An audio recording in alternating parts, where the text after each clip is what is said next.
You're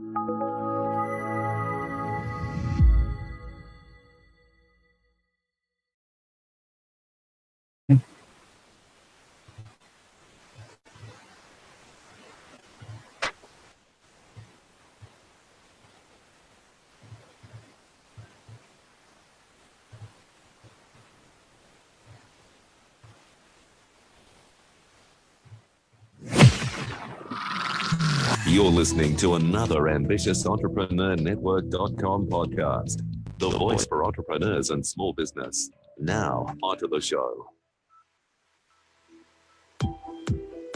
Welcome to the Christian Entrepreneurs Podcast, daily conversations with Christian entrepreneurs to inspire and empower Christian business owners to walk strongly in their faith, while build a thriving business that honors Him in every way. Now, over to your host, Anne-Marie Cross. And welcome to another episode of the Christian Entrepreneurs Podcast. This is episode 174, brought to you by Podcasting with Purpose, helping you to stand out, be heard, and become that influential voice in your industry with a podcast. And I'm your host, Anne-Marie Cross, the podcasting queen. Now, my guest today says, fighting is a part of life, but winning is the privilege of the believer. And prayer will make you a heavyweight champion. It is and always will be undefeated. And joining me on today's show is Dr. Matisa Wibon. Matisa is an educator, she's an entrepreneur, and she is also an author. And she has taught college as a tenured professor for over 10 years. Matisa is also a grant writer. She's a strategic planner, and she facilitates diversity, equity, and inclusion training. And her most beloved assignment is that of minister. She does training and development in her church and just published her first book on prayer. Now, on today's show, she's going to share always say please and thank you. She has been more blessed because of her manners than because of her giftedness.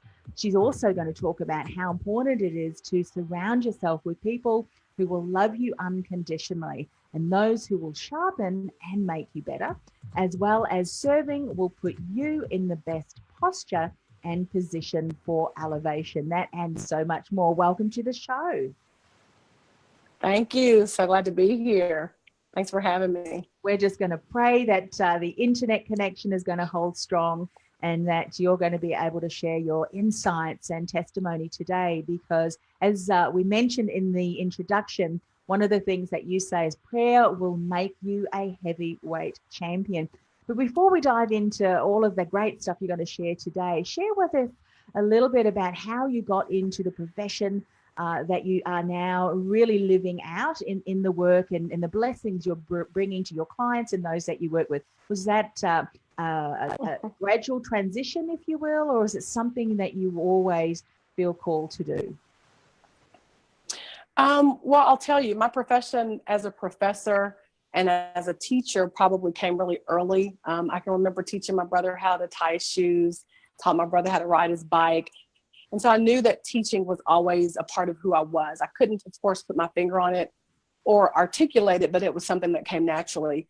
When I went to college, I thought I was going to be something else, like a lot of college students. And I fell in love with sociology, which is a discipline that I didn't know much about at all. And once I fell in love with that, I thought, okay, what am I going to do with this? Right? That's what every parent asks. What are you going to do with this sociology degree? But thankfully, I had mentors who really sort of helped pave the way. And so I thought, teaching was very much a part of me. Sociology was a discipline that I fell in love with. And I, within probably my freshman, sophomore year, decided that I was going to go on to graduate school and teach.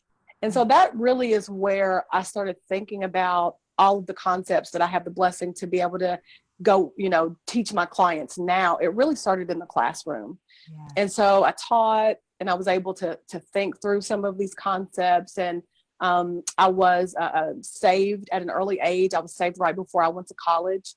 And I always knew that I wanted to better Christians, that no matter what my secular training, I always wanted to take it and use it in the church.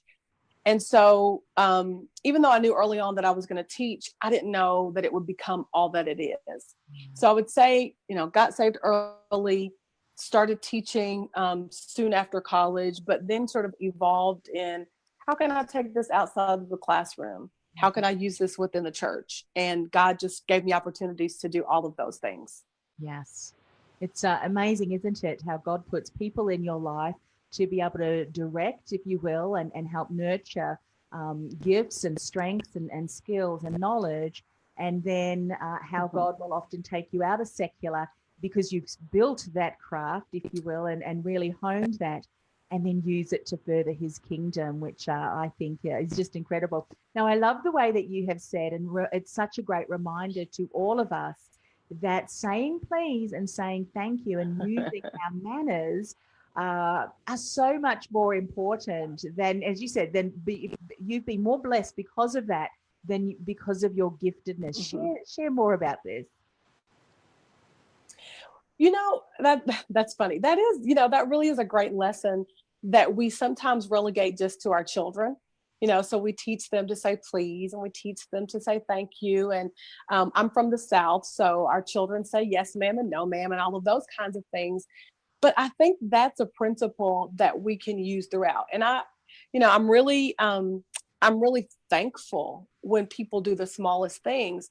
And what I've discovered is, no matter my accomplishment, no matter where God took me, as I, talk to people on every level and was kind. I mean, I think that really is the underlying principle, that I'm thankful and I'm kind no matter the position, no matter the circumstance. And I'll give you what I think is a funny example, but to me exemplifies this principle. So in my university, I was changing offices, and I had been in a really small, really teeny tiny office, but was moving to a beautiful space and had nice windows, but it needed to be painted.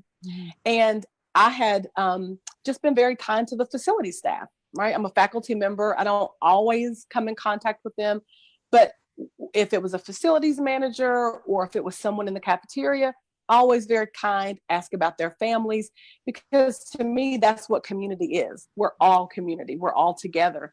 And so the facilities folks remembered me.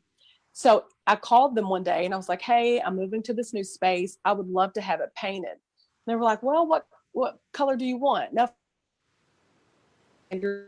And I was like, I would purple.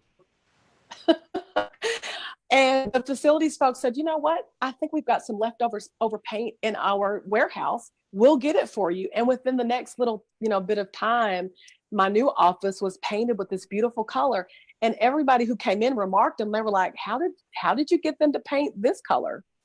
And I don't even remember my response, but I thought to myself, it's because I was kind. And because, when I wasn't asking them to do something, I was still asking them how they were.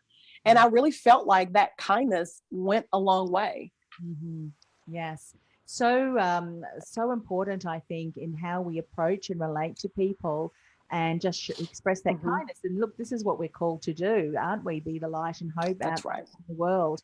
And so often, even as leadership or as leaders in our business, how we nurture our team is going to impact how they react, how they respond, and how hard they work in the workplace. And if they really feel genuinely cared about, which is what you express and how you dealt with that faculty staff, people will just respond so much more. And as Christians, I think this can be the difference in how we relate to our suppliers, to our customers, to staff, everybody.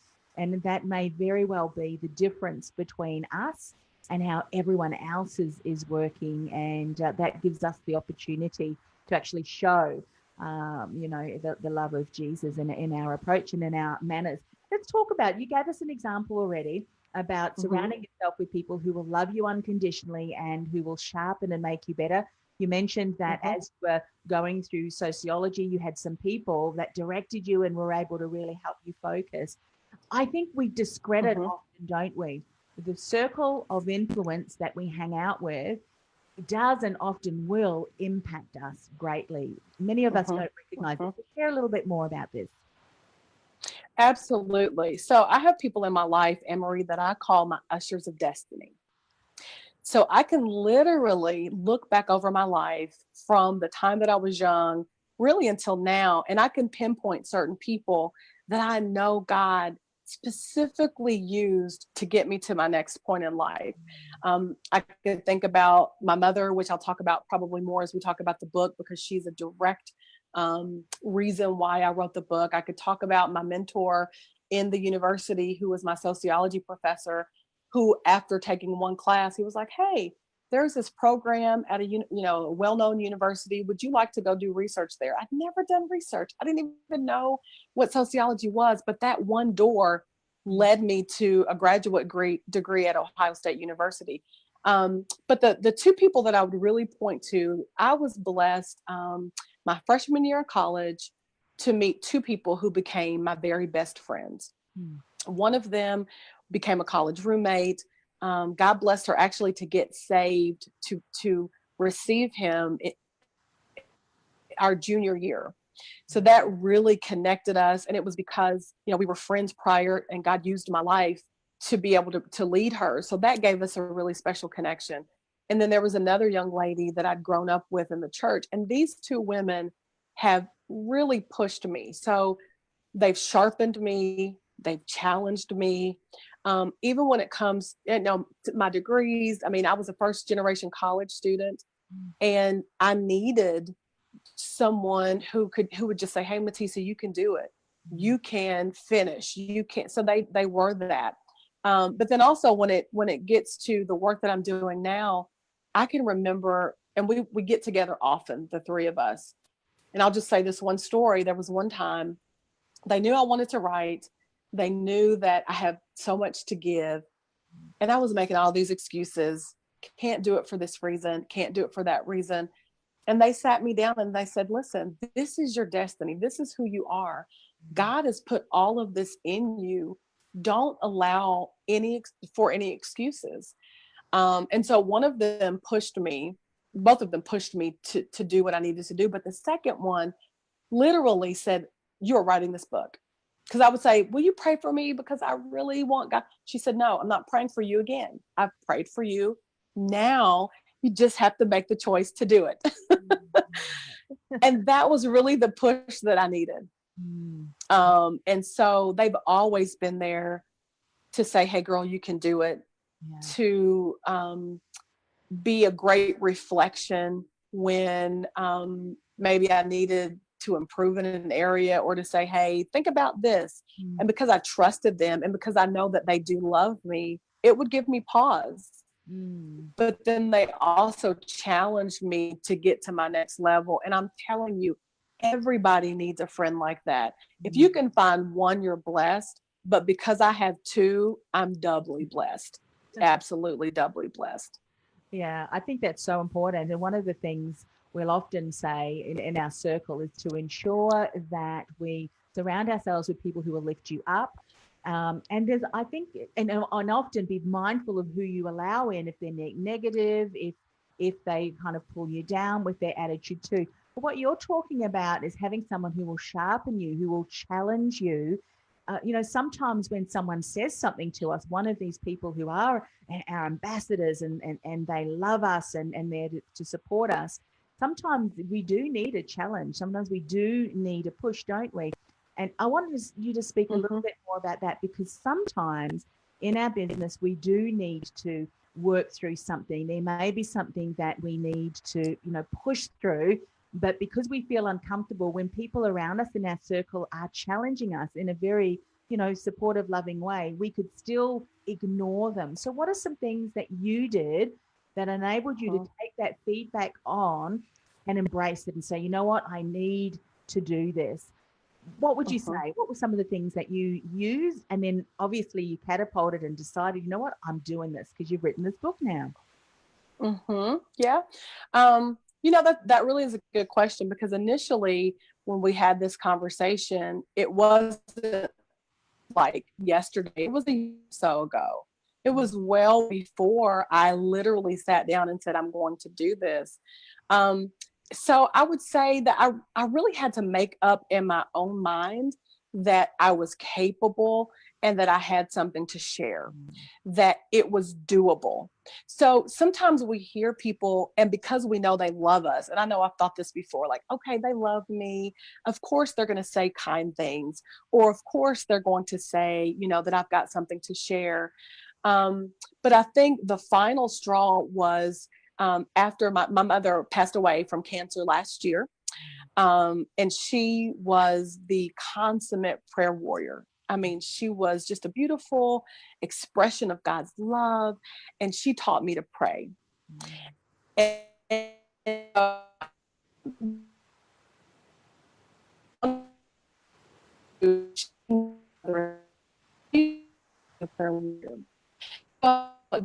Her to do,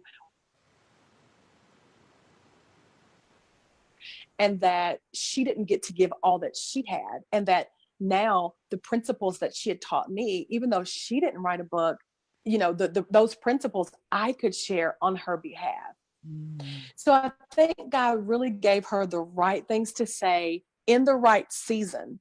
Sometimes, Anne-Marie, even though we have folk pushing us, that God has called us to a level in entrepreneurship, it doesn't always mean the same season that he shares it.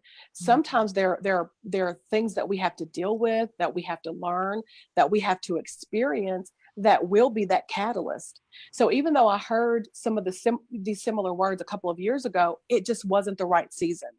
But because of where I was and what I had experienced, God gave her just the right thing to say. So this time it wasn't just, you've got this in you, you can do it. It was, the world needs to hear these principles. The church needs to hear these principles. This is really something that you can do. And I need deadlines. So her challenge this time came with let's get this done by XYZ. And that was a different kind of challenge for me. So it was the right moment, the right words. And then having that deadline really gave me something to work towards, as opposed to it being this sort of big, thing that was weighing over my head. And when I worked towards that deadline, I found that God graced me in this season to do what I needed to do. And it came so much more easily than it would have, because it was already in my heart and in my spirit. Yeah. And I love the way that you've reminded us that, there are different seasons, and when a season is in the planting, or the seed has been planted, sometimes it can take, going through other seasons that helps to shape us and, the character. There may be projects that need to come to completion, and then the timing is right. And I love the way that you were challenged to put a date on it, a deadline, because for many of us, particularly, those of us who are driven, there's nothing more motivating than having a deadline, because you know that it has you will continue to take action on that, which is fabulous. Now let's talk about something else that you say, that serving will put you in the best posture and position for elevation. Share more about this. Let me tell you something. When I think about my life, it never ceases to amaze me, the things that God has allowed me to do.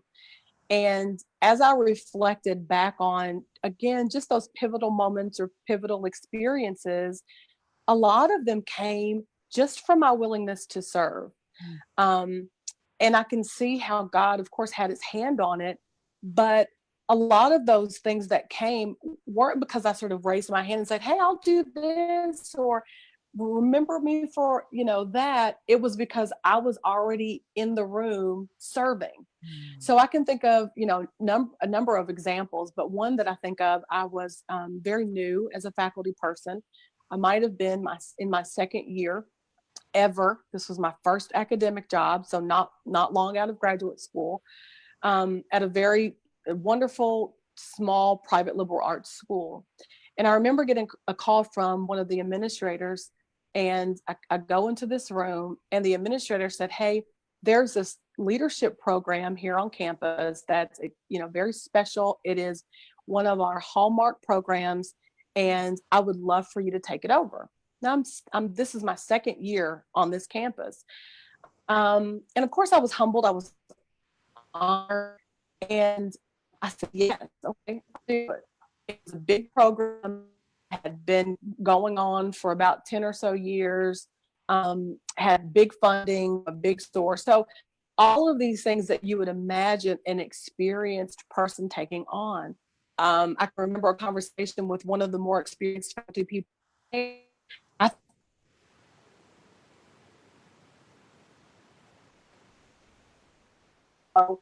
And I'm kind of smiling to myself, and I thought, well, because I had a program. Well, the long story short is, I received an award that year from my peer because I was asked to do that appointment was because I had served so much within that time period.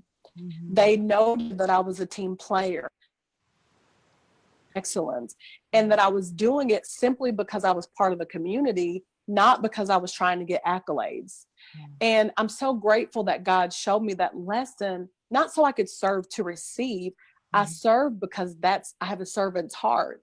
Yeah. But God just showed me I don't have to run the fastest. I don't have to jump the highest. I don't have to be the smartest. I just have to serve. Mm-hmm. And God will allow my gifts to make room for me. And He's shown me that time and time again. Yeah. Sometimes the internet cut in and out of that, however. So I just want to summarize what you said. I mean, you were there in the serving.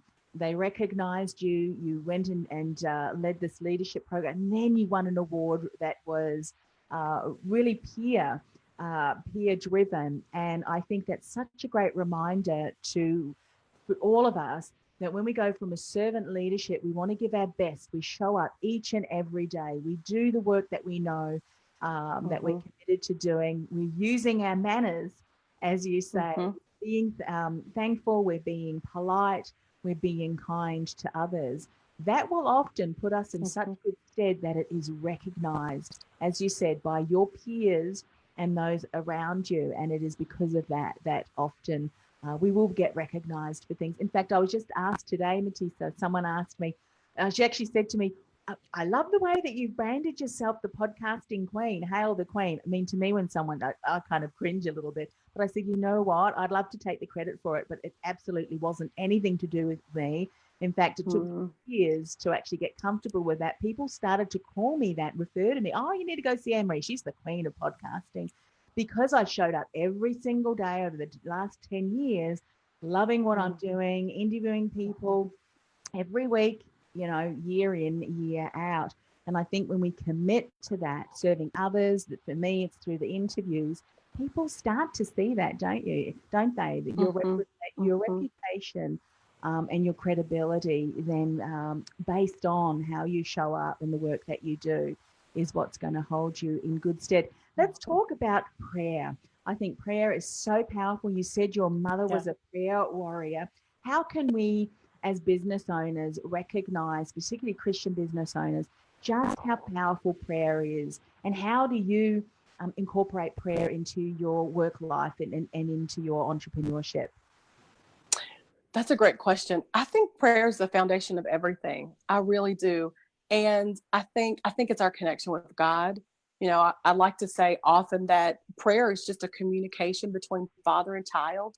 It's a place where we can speak openly and honestly and authentically in ways that sometimes we can't speak to, people face to face. We can really go to God and be honest. Prayer is just it's a cornerstone of my life. So I have two areas of business outside of being a professor. As you talked about earlier, I have clients who invite me to come in and I do various trainings. So within some secular settings, prayer isn't something that I do with my clients, but I certainly do it prior to entering in. Sometimes when I go to facilitate a training, I may say a quick prayer just to say, God, give me clarity of thought, give me clarity of speech.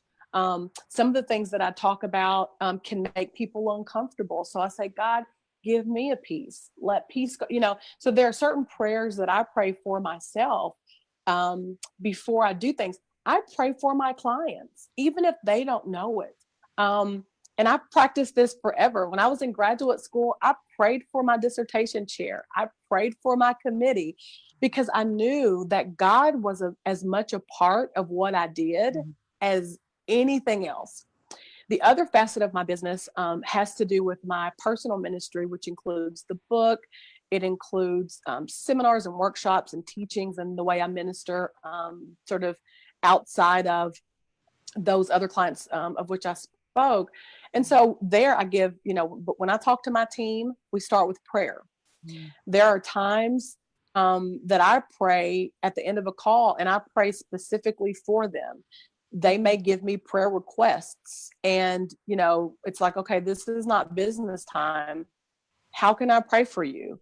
And so it really is a cornerstone of my life. If it's not, as I said, if it's in a secular arena, I won't necessarily pray with my clients. I pray for them.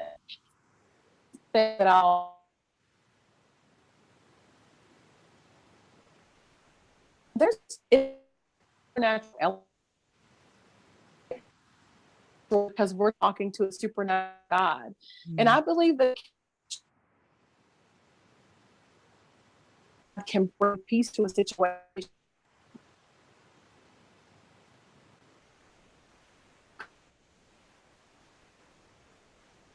And as a business owner. Yeah. Sadly, you were cutting in and out there again, Matisa. So what I'm going to do is just have you share with us, just in case the internet drops out. We want to make sure that we capture this. How can people find out more about how you can support them, as well as what's the best way for them to connect with you? Absolutely. Well, thank you. Thanks again for just allowing me to share.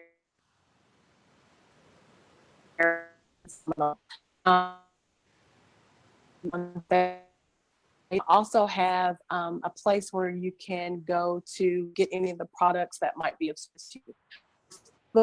Instagram, it's Matisa Wibon, MATISAWILBON. So those are the best places to sort of connect with me. Then for any of my products, I have a t-shirt line as well as my new book, and they can go to cartel.com, IGCARTEL.com. Fantastic. Great. So what I'm going to do is put all of those links on the show notes. And those show notes are at ambitiousentrepreneurnetwork.com/TCE174. But I'm going to repeat those again because I know she cut out just a little bit. I want to make sure that everyone is able to connect. So, of course, matisawilbon.com is her main website, MATISAWILBON.com. And of course, we'll put all of those other links on how to connect on our show notes. Look, thanks so much once again for coming on the show. Sadly, the internet, every now and again, it cuts out. So what we might do is get you featured again another time, and we'll get you back on, and maybe we'll dive into more prayer, strategies around prayer, because as we know, prayer is an incredible spiritual warfare tool, and we can certainly bless others through keeping them in our prayer requests. And I think it's such a powerful way to really support us, and having, as you said, that communication with the Lord, and hearing what he has to say and his direction as well. So thank you so much again for coming on the show. Thank you so much for having me, Anne-Marie. You take care. You've been listening to the Christian Entrepreneurs Podcast, brought to you by podcastingwithpurpose.com. Stand out, be heard, influence. Want to influence real change with your own podcast? Access our free podcast training, including no-cost and low-cost tools and podcast production workflow checklists to get you started at www.podcastingwithpurpose.com/mini training. That's podcastingwithpurpose.com/mini training.